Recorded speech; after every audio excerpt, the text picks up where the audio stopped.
Somda ibemhal chakhumda chalonduna lerami. Bimolsu makhuta khabar ma paiduna changai. Bimol magi nupide gingduna. Nangi chadu buloi jubo kuisu kui khreda ko nangi sase. Ho ngamjay thabak mayam se tawbada moi pabongsu chasi phawbodi lolaga thakpa maya bani. Thabak khudingmak aida ngaira le. Nangna lonbana hawi tawbani da. Ho matang sadana ne khithagat pirano. Thagat pagi wana tene hawi bu hawi haibani. Nangshina isau langkhibasina ne. Kanana bulang loidunu. Langkhini langakhini ye yam watli bani. Adu boba nangna langdawba midudi quarter da laikre. Nangna ingoda isau langlaga pharadro. Natraga isu atombi ama pusilo haibro. Ho pusilo. Aina hawjik pusiladi nangkapni se. Is ai digi do wake up diba. Ai su nupa tomba mada laikra loire kaino. Nangbu kanana lobi diba. Lobi na bangak Hanurasu lauge haiba mi leiri bonida. Tanja duda majanu pagi fola e. Bimol na fona duda gingduna. Ibungoni ne. Asi haraga phone du pai khali. Hello. Baba. Aigi room da khaw ma lerim gane.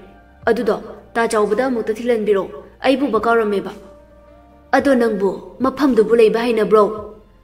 Aine baba leibagi de yam nungai. Khuna sigi mi singsu loi jami. Phari ichana bu hainaradi. Ado baba aikhoi magi saududi khara pharaba. Kadai degi pharubano. Nakhoina magi sausidi ne awun pot aini yawra abani.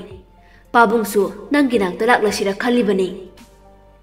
Ibemhal mapuroi bade gingduna. Leiruro nachanupa nupi thi khangdabadugi manakta ithaltane yumsida wai sangna lehawrege. Mama na nganglibadu paikhombasu tarami. Mama gi waduda paikhombadi nokli. Asumna nungthilgi matamni. Thajasu kanna loshili. Tanjaduda nganbagi kollai. Thaja phone du paikhattuna. Hello. Loijuba. Loire. Ailempak mayada leiramagi. Tholo. Hoi, tholage. Asumna phone du su thami. Thajasu tholai. Memcha machana mafi marol nana loshinduna tholakpadu ubada. Kadaida amu chatore. Thaja masadu pakhatpadi phawrami. Ima misnana moimani hoida chatminarusi haiba adugi chatke tawbani. Numit chupane chattana sum lero nangna ne nganda halau ko. Oima asi hairamaga thajasu konthonglomda thokre. Memcha machana chatkibadu yingduna lehawi. Somdangan basu thaja lakpa ngairi. Thaja sula ami. Ngan bade thaja ki maithong du ubada mamit kupkani haiba phau kawkhri. Jamna kiraduna asangba machugi phanek ama selaga black machugi top ama lituna samlang do haifet clip ama na phari. Madu ubada ngan bade pungaw ngawkhri. Thaja de ngan bana adumnai gangakpaduda masadu kari soirabano haiduna yengjeri. Thaja ngan bade yengduna. Da kai soirege adumuna yengliduba. Kaisu soidida. Ngasidi nangse yam phaje. Yengli makai pen basung nai nai de. Asuk nang thijabi nangse aigini ko. Ikai adumai nang hairakano. Ngan bana thajabu shopping tawba puduna la ami. Nupigi pirul ngakta yonba dukan amada changa ami. Nganba dukan phamliba nupa duda yengduna. Purit kharadang yengi. Yani yengbiu. Da sida kaidawbla ino. Nangi pirul khara leibige tawbani. Leibino kaisu chasilo. Nganbadi thajana hairibagadu tade. Purit chingdu amamamta lauduna thajada yengli. Dukan phamliba nupa dusu khadang sauduna thajada yengli. Ngan basu dukan phamliba nupaduna thajada yenglibadu hek urure. Ngan ba masadu yamna sauninglami. Makhuta pairamba phurit chingdu thamduna thaja makhutu paiduna chatkirami. Thajadi ngan bagi mataududa ngaklami. Ngan bagi maithongda asawbagi mami taribadu urai. दा कईदौरगे कईसु तौदे थाजा nganbada munna yingduna aduga kaigi dagi maithongda asawbagi mami tariba nganba thajabu nungsine yingduna thaja nuba madan nangonda mitna phawba kani yang haningde nangse aitigi oiningi aina taba kanasu nangbu yang haningde mina nangonde yingboraga ayamna sawningi ajiki dukan phamanu paduna nangonda lona lona yengbudo ai kem sawningi nang khambra thaja nganbagi khambal jaba mataududa nokfit tawje misum chamne yengboiramni aise dagine nganbasu thaja ki waduda nokfit tawduna mane nangde aigine ai khakke asumna ani du nokminai paikhombasu magi rumda kari kari no khara loishinduna leire khangawdana thajabu mitmangda urai thajina ngasai tawkhibudu ningsinglaga nokningbasu phawrami tanjaduda table da leiriba phone du laklami paikhomba phone du lawduna yengi mama oirami paikhomba phone du paikhatuna hello nangbu jak isinga charabo chadriye ma hauchu phau chadri di kai kya chaka thongdribo chakti loiri chaningdri na tawbane phare chatho chaba thakpa chang naidati narakani ima su thamlagi ko lohongba ma chakadabani kanagi lohongbu noima nane tombi ki machanu pa tombodo ngasi lohongi e adudi angang oiri daine angang oirga kaidorege nangdawna nupi thiba khangdadana leidoi saruk angang oina nupi thiba sinabu phareda aikhoi ma se mo haure kari gi haurakpano nang na sa se angang na trabani ne gyan taba yarabani ima se ahan oire haibase nang khanggadabani ne ima nasa su loi khangi kaidorege ho khangladi nasana khangna pusila o pharisima aisu phone thamagi achumba hairaklabani na phone thamninglamani handak thani gi matam piri asi phawgi manungda pusilaktadi ne aina ne ikhuchabi imaw ama thirani ko thani de thumandroima karigi thubano nang hauji jahi kya sura nasana bab taw hairi basini asi hairaga phone du thamkhirami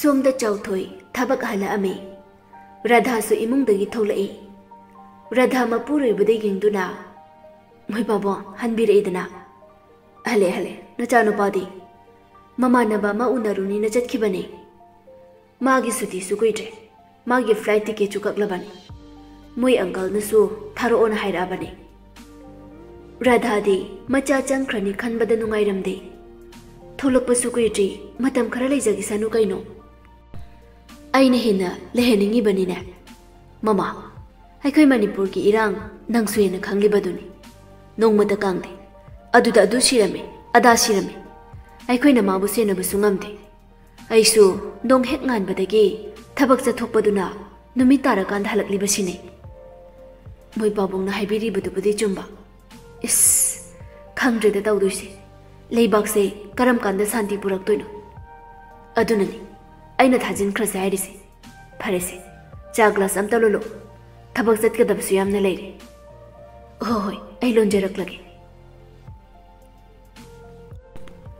kokphai ge jek kasu yu thaktuna lerami jek tu ngauri ngauri tawduna ba thajido magingan bribe kaino aduga mari leni haina taine kokphai du jek ki wadu ta sauning lami nongone diga nan hariba misna oina wari sanabada aina lona ta hawbani ngasi suma khoyani koi bezat kyaina o aigi lambi da kai suleitaba angang mane get ki khalaba thajadi aigi damak mapu mahakna tharabani haibase ma khangdramale khangdrabani na aina khangan batare dana khangan gadabani bai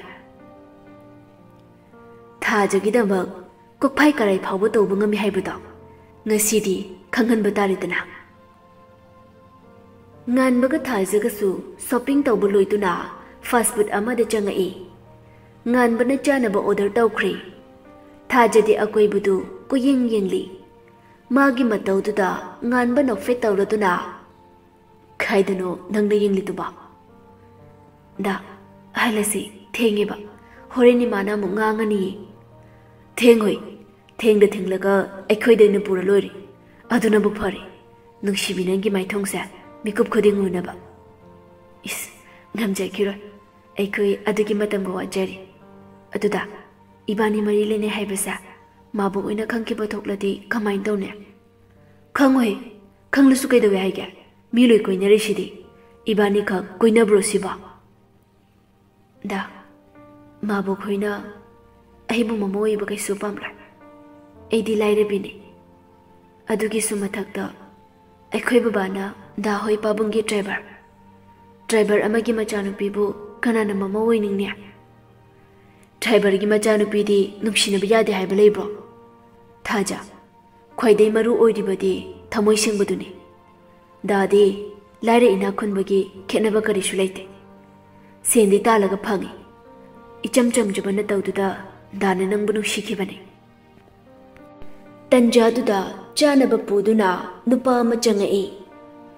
Chanabadu table aduda thanamlaga thokri. Nganba thajada yingduna Sisa salo aduga jalasi.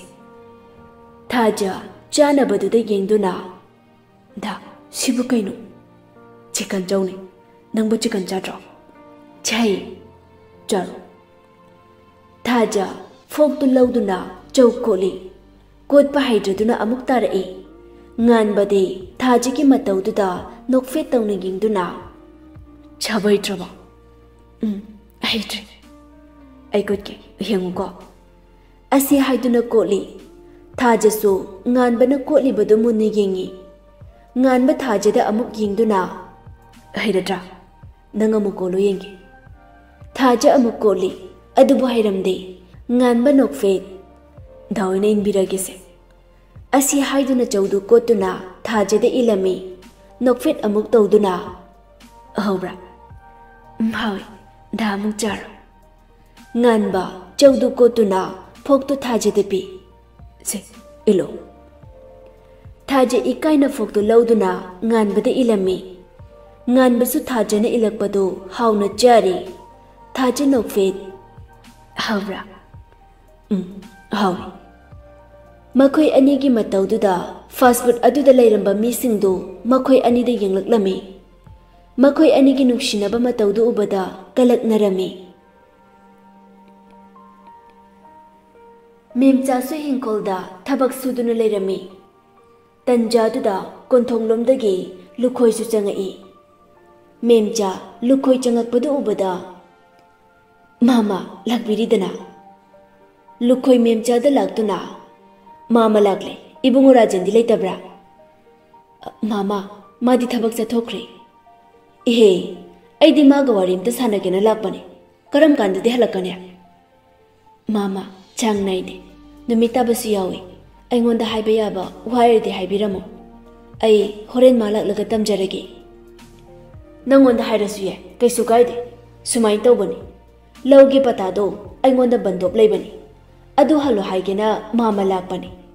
Mama say handakti isa khara ngamdaba. Adugi mapanda amukta yengthoklagi tawbani. Mama ai horen moi balak laga haijaragi. Oi, adumain tawro. Adudi mama muk chatkhirge ko. Mama, ay cha thagi se ai cha loluge. Yare loluranu. Doctor nasu cha nung se kaya thakluranu haiba. Adudi mama muk chatle ko. Oi mama. Ngan baga thajaga su halaklami. Makhoina halakpaduda lambi mayaida kokphai hoigi party leptuna lei. Ngan ba gari du khami. Nganba gardegi kumthage tawbada thajena nganbagi makutu paiduna kumthaganu haibagi matagum tawri. Nganbasu thajegi mawngdu khangladuna. Kaisu tawrisi. Nang garida lingdana leyo. Asi hairaga garidagi kumthaki. Nganba kokphayda yingduna. Karino lambi mayaisida tawbiribsiba. Lambi se mi chanaba lambi ne haibase khangbidraba. Kokphai karimnana khunshida kokphaina pamba tawbada kanane ngonde yeture ngasi phau kokphai ge pamba yelukpa khudingmak kokphaina lemnamta tharaktre aduga nangumba mana kokphai ngonda yetke khalaba hai nathibong khara thaklaga khunda akanare sabada aingonda di yar nangsu nganba kanano haiba khangdra male kokphai de nganba gi waduda sauningba na loire nganba manakta changsil kinna thinge haina tawi nganbana kokphai makhutu phaduna makhut adu tunglomda leithektuna khongpakna kawi madu ubada kokphai party mayamdu changduna nganba phogadogi tawri nganbasu makhoi mayamga phunarami thajasu matawdu ubada pakhatna gari adudagi kumtharai kokphai oigi mi yaman khibana nganba mathanta lamba pabuda awaba oire khangaudana nganbagi tunglomdagi utup amana nganbagi makokta saphu kanna kantharai madu ubada thaja pakhatna laurai